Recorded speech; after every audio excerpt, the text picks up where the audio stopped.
not only with Doppler, but this storm has just delivered a lot more. A lot of rain, so much moisture. I mean, a monsoon right over Kansas City, and we're noticing lakes essentially on these roadways.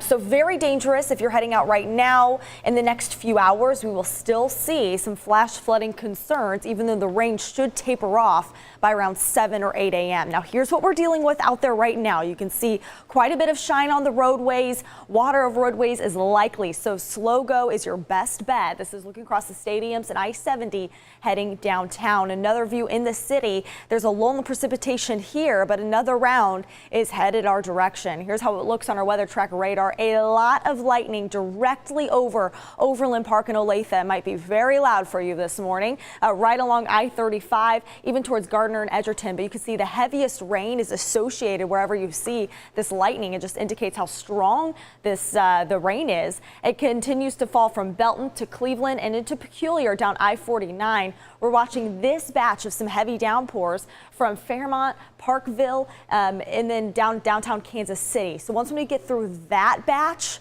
we should be okay for the rest of the morning. But look how much has fallen from overnight. It started at 8 o'clock last night and still going. So it looks like areas like Odessa, Lafayette County had rainfall amounts between 5 to 7 inches of rain. Reports of Oak Grove picking up about 7.1 inches there right along I-70. So reports of road closures out there as well. We'll have an update with Jade on that coming up.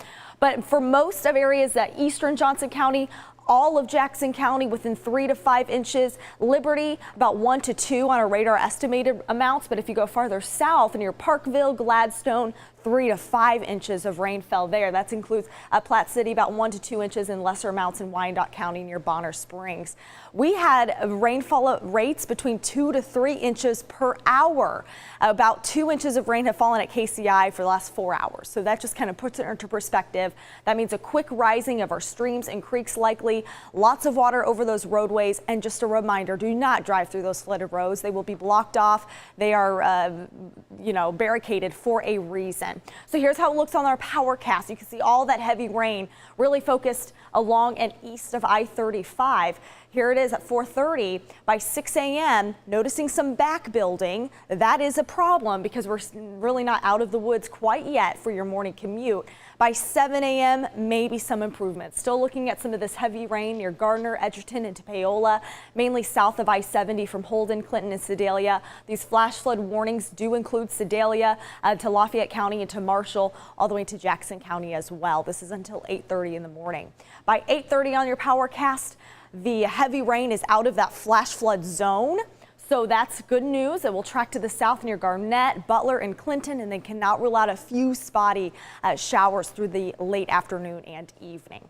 Now, temperature-wise, we're holding in the middle 70s out there. Winds are very light, but if you're within a downpour, you may notice some more wind gusts. Also, of course, a lot of lightning.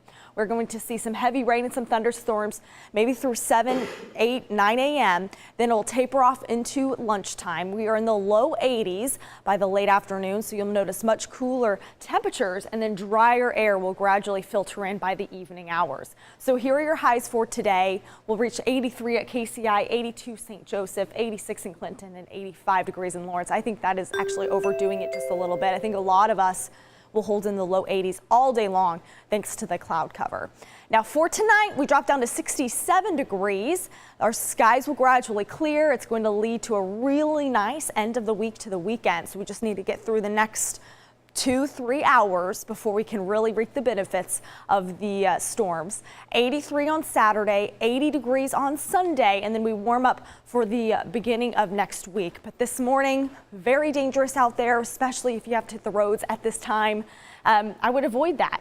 I really would try to push that back maybe 7, 8 a.m. before you really get on those roadways. Major flash flooding. It's amazing how quickly it can add up at a stoplight this morning. Troops in Emmanuel Cleveland went from just rushing water to practically a pond in a matter of no time. Yes, and you cannot drive through the flooded waters, especially when it's so dark out. You really don't know how deep it is. And only 1 foot of water can float your vehicle. Lindsey, thank you.